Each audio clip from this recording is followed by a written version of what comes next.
Hello friends, Jharkhand की जनजातियां chapter चल रहा था जिसमें संथाल और उराव जनजाति तो कर चुके हैं उसके क्वेश्चन प्रैक्टिस। और आज करेंगे हम लोग मुंडा जनजाति, हो जनजाति और खरवार जनजाति।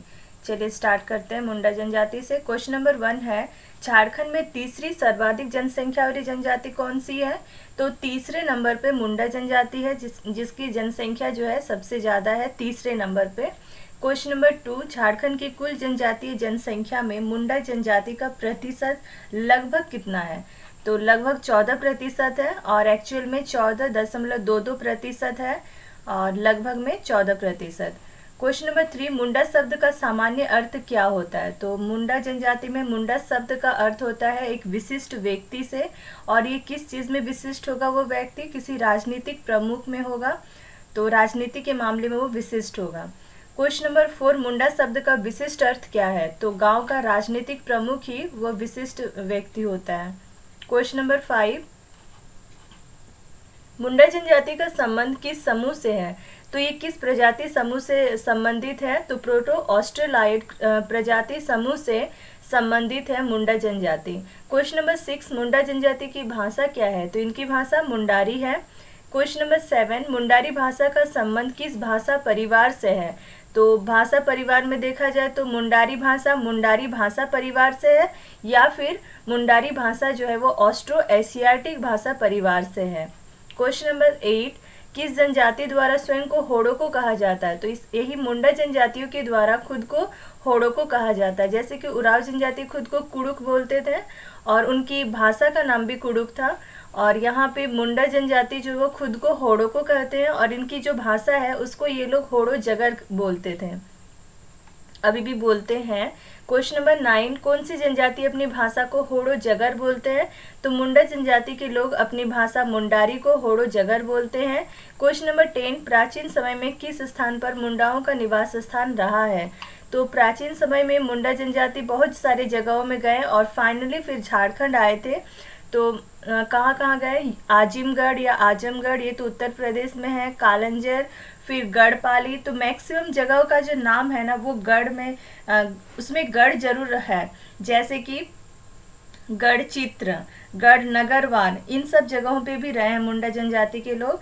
गढ़ धारवाड़, गढ़पाली, गढ़ पिपरा और बिजनागढ़, हरदिनागढ़, लोकनोगढ़, नंदगढ़, रीजगढ़, रुईदासगढ़।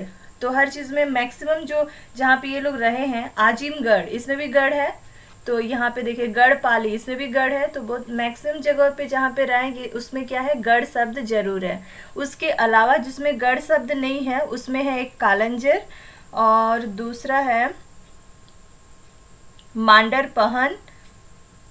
मांडरपहन और झारखंड का जो ओमीडंडा नाम का जगह है, झारखंड में ओमीडंडा जो कि रांची में है, वो उसमें बस गढ़ नहीं है, नहीं तो बाकी सब में गढ़ है।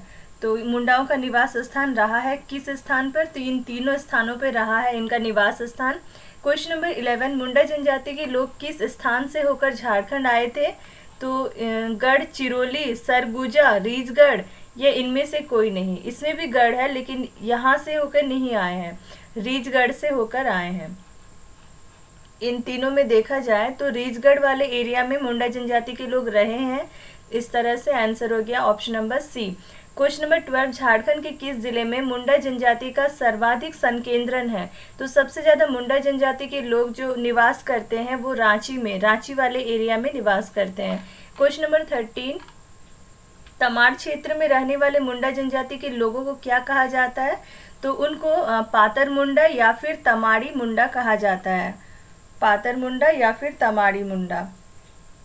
क्वेश्चन नंबर 14, मुंडाओं द्वारा निर्मित भूमि को क्या कहा जाता है? तो जो मुंडा जनजाति के लोग हैं उन्होंने जंगलों को काट कर जो भूमि निर्मित किया था उस भूमि को खूट कट्टी भूमि कहा जाता है। और जैसे कि उराव जनजातियों ने जिन जगहों को, जिन एरिया को, जंगलों को काट कर भूमि तैयार किया था उसको भूइंयर भूमि कहा जाता है, उसी तरह से मुंडा जनजाति में इसको खूट कट्टी भूमि कहा जाता है। क्वेश्चन नंबर 15, मुंडा जनजाति की प्रशासनिक व्यवस्था में खूट का क्या तात्पर्य है? तो इनमें खूट का मतलब होता है परिवार से जुड़ा हुआ, ये तो इसका अर्थ हो जाएगा परिवार, option number B. Question number 16, Munda जनजाति के संबंध में कौन सा कथन जो है वो असत्य है? पहला क्या है, मुंडा जनजाति में सगोत्रीय विवाह जो है वर्जित है, ये तो सही है। और इनमें आयोजित विवाह जो है विवाह का सबसे ज़्यादा प्रचलित रूप है, ये भी सही है। ये अपनी भाषा को होड़ो जगर कहते हैं, ये भी सही है। तो उपरोक्त तीनों कथन जो है वो सही है, option number D.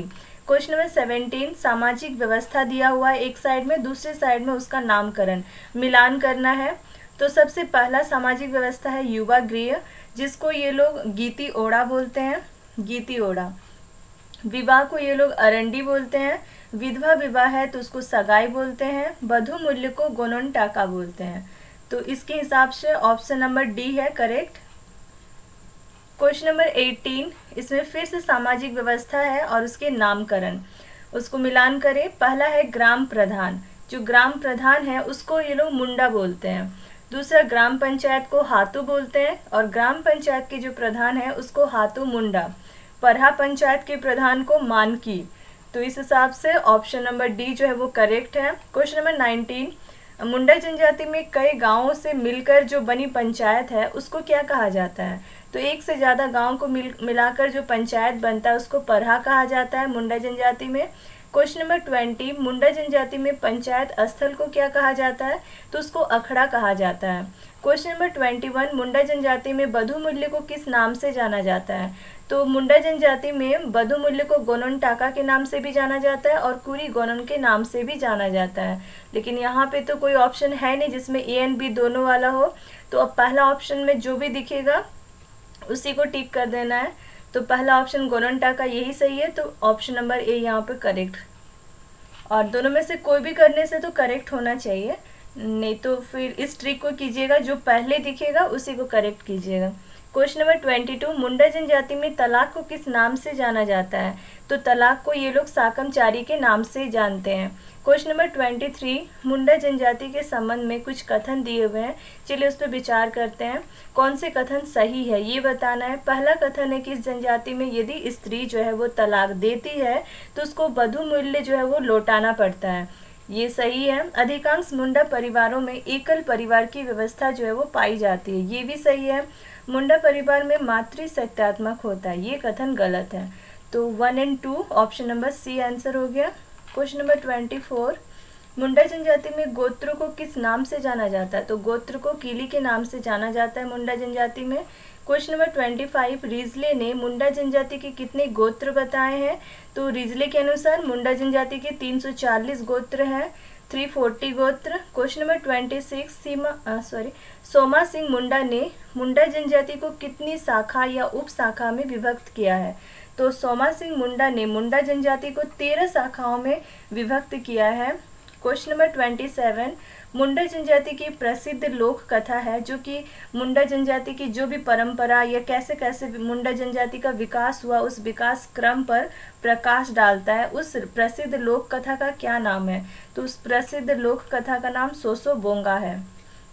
Question number 28, मुंडा जनजाति की महिलाओं हेतु कौन सा कार्य जो है वो वर्जित है?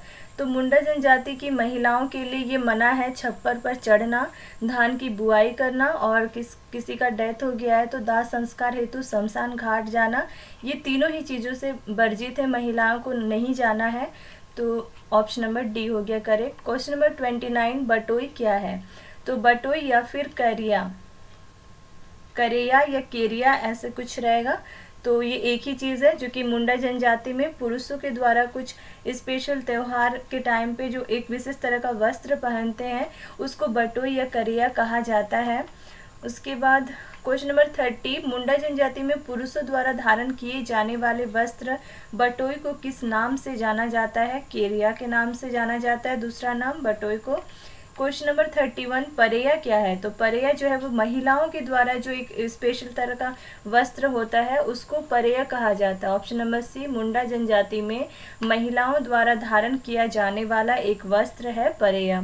क्वेश्चन नंबर 32, मुंडा जनजाति में धान की बुआई के समय कौन सा पर्व मनाया जाता है? उस टाइम पे रोआ पूना नाम का एक पर्व है जो कि धान की बुआई के समय मनाया जाता है। क्वेश्चन नंबर 33, मुंडा जनजाति से रिलेटेड कौन सा कथन गलत है, असत्य है?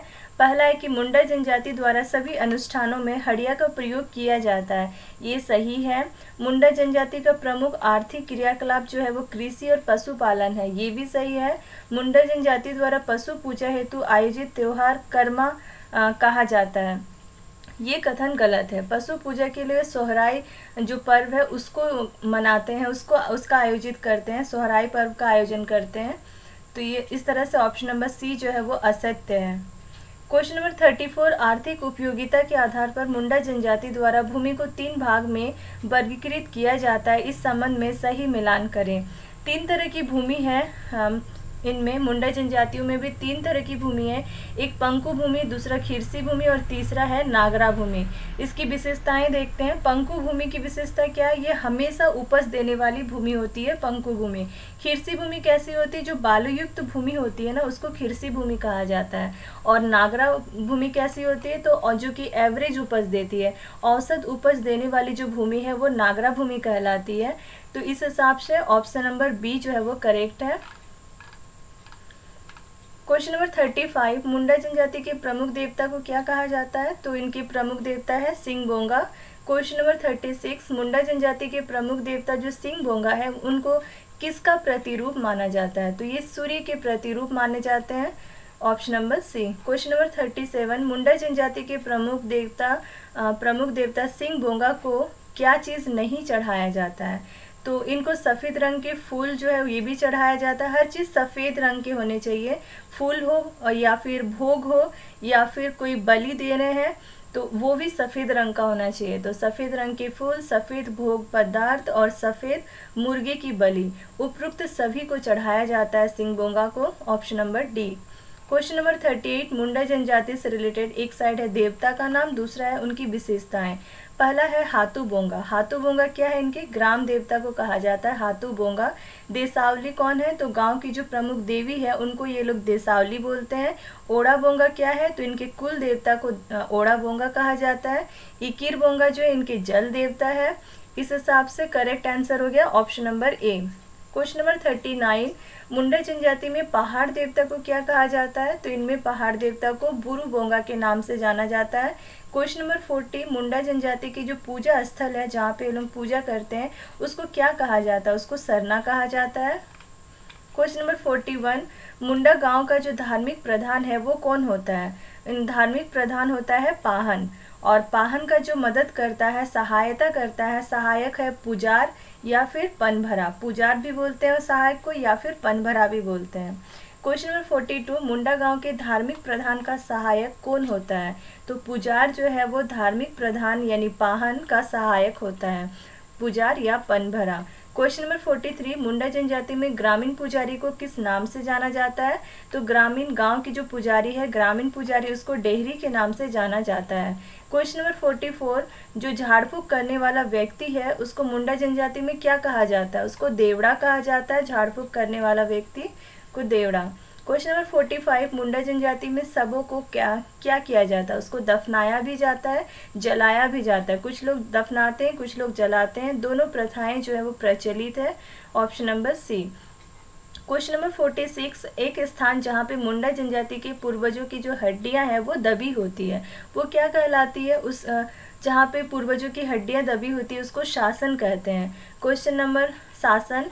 क्वेश्चन नंबर 47, मुंडा जनजाति में पूर्वजों की स्मृति में किसी स्थान पर रखे गए जो शिला खंड है, पत्थर के खंड है, टुकड़े हैं, उसको क्या कहा जाता है? जिसमें कि जो भी पूर्वज है उनकी स्मृति में उनका नाम, उनका जन्म, मरण, सब डेट या और भी कुछ एक्स्ट्रा इन्फॉर्मेशन भी हो सकता है, तो वो सारे चीज़ शिलाखंड में लिखे हुए रहते हैं। उस शिलाखंड को शासन दिरी कहा जाता है या फिर हड़गड़ी भी कहा जाता है। शासन दिरी या हड़गड़ी। यहाँ पे हो गया मुंडा जनजाति कंप्लीट।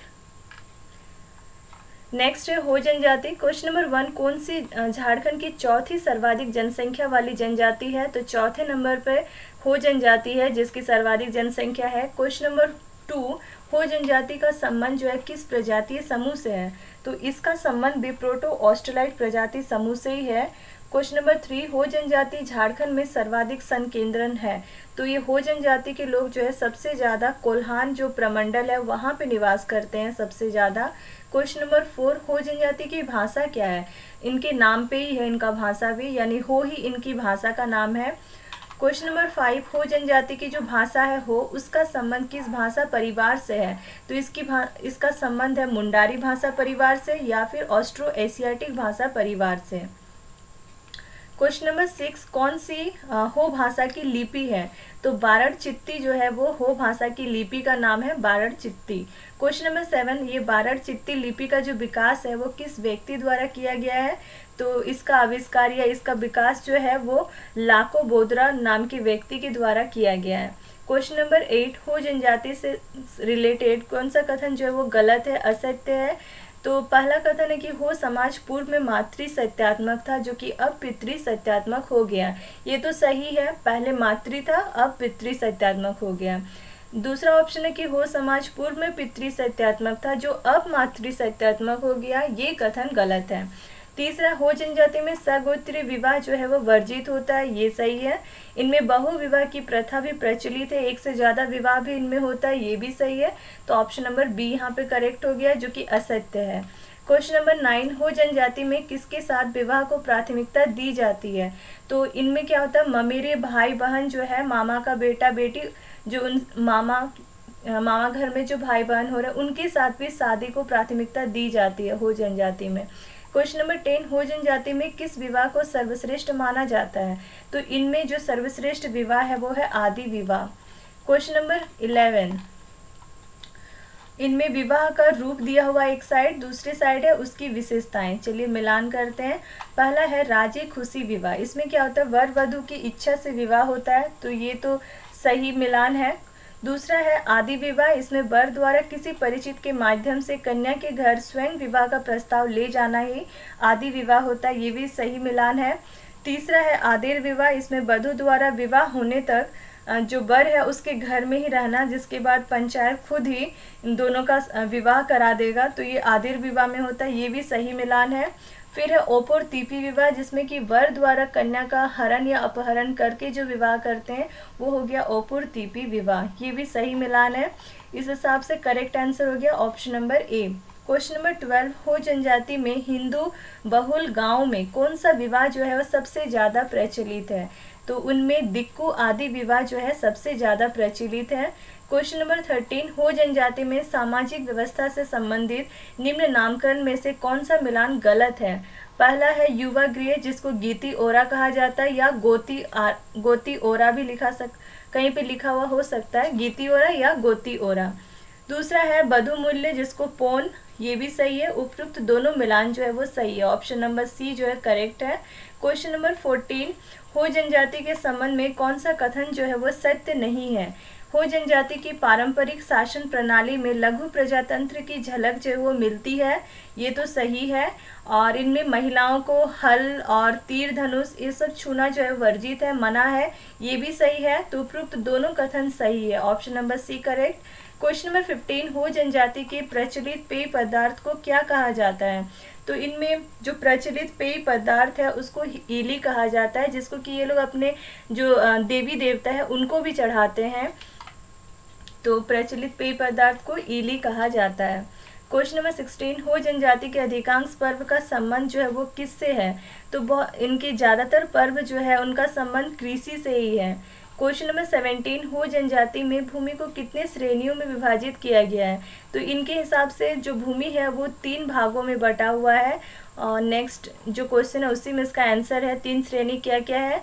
क्वेश्चन नंबर 18, हो जनजाति की भूमि श्रेणी के संबंध में मिलान देखना है कि सही मिलान है या नहीं। पहला है बेड़ो, बादी और गोड़ा, ये इस तरह से 3 तरह की भूमि है हो जनजाति में, बेड़ो भूमि, बादी भूमि और गोड़ा भूमि। तो बेड़ो भूमि क्या होता है, निम्न व उपजाऊ भूमि जो है, कम उपजाऊ भूमि रहती है उसको बेड़ो भूमि कहा जाता है, ये सही मिलान है। जो बादी भूमि है यानी धान की खेती वाली जो भूमि है उसको बादी भूमि कहा जाता है, ये भी सही मिलान है। गोड़ा भूमि यानी जो मोटे अनाज की जो खेती करने के लिए जो उपजाऊ निम्न उपजाऊ भूमि होती है उसको गोड़ा भूमि कहा जाता है, ये भी सही मिलान है। उपरोक्त तीनों मिलान जो है वह सही है, option number D correct. Question number 19, हो जनजाति का सर्व प्रमुख देवता कौन है? इनके सर्व प्रमुख देवता सिंह बोंगा है। क्वेश्चन नंबर 20, हो जनजाति के जो देवी देवता है उसके संबंध में कौन सा मिलान जो है वो सही है? पहला है पाहुई बोंगा, ये तो ग्राम देवता, ये सही मिलान है। ओटी बोड़ोम जो है वो पृथ्वी देवता, ये भी सही मिलान है। मरांग गुरु जो है वो पहाड़ देवता है, ये भी सही मिलान है। उपरोक्त सही सभी कथन वो सही है। ऑप्शन नंबर डी करेक्ट हो गया। क्वेश्चन नंबर 21, हो जनजाति के जो वर्षा देवता है उसको किस नाम से जाना जाता है? तो देसावली बोंगा के नाम से वर्षा देवता को जाना जाता है।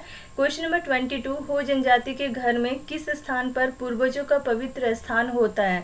तो इनके हो जनजाति के घर में जो भी रसोई घर है उसके कोने में एक पवित्र स्थान होता है, जो भी पूर्वजों का पवित्र स्थान होता है रसोई घर के कोने में। क्वेश्चन नंबर 23, हो जनजाति के रसोई घर के एक कोने में पूर्वजों का पवित्र स्थान होता है और उस पवित्र स्थान को क्या कहा जाता है? उसको अदिग कहा जाता है, अदिग।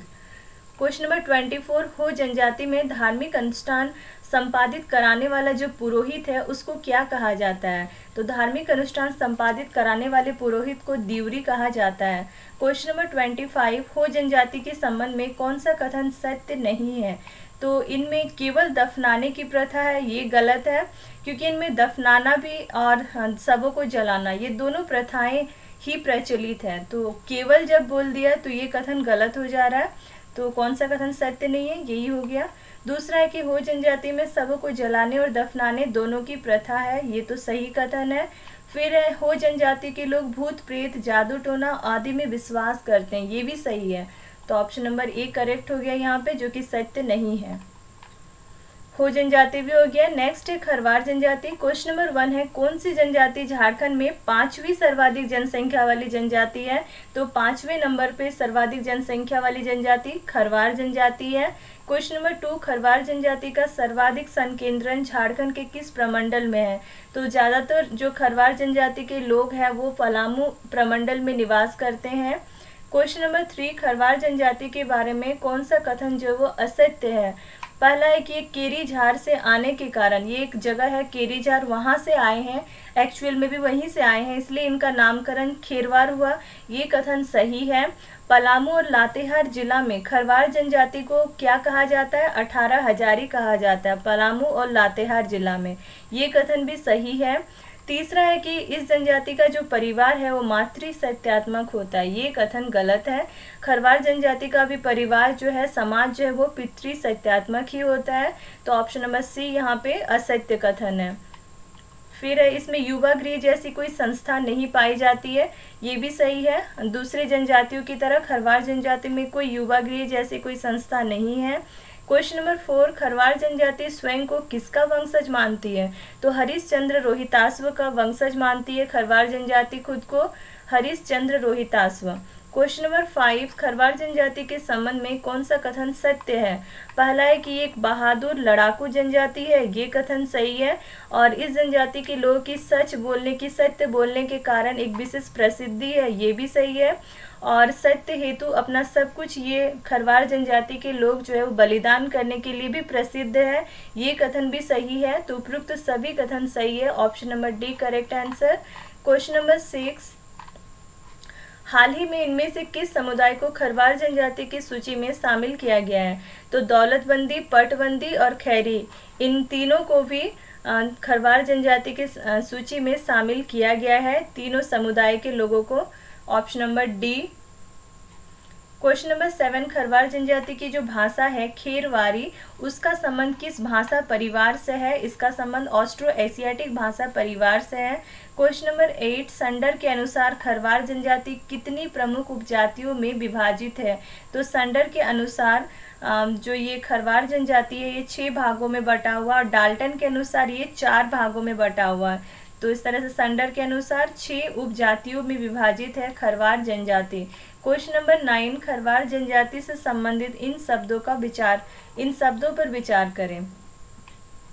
तो जैसे कि मंझिया, गंजू, पातबंदी, दुआसरी, खेरी या भोगता, ये जो 6 है ना, ये 6 उपजाति में विभाजित है, किसके अनुसार? संडर के अनुसार।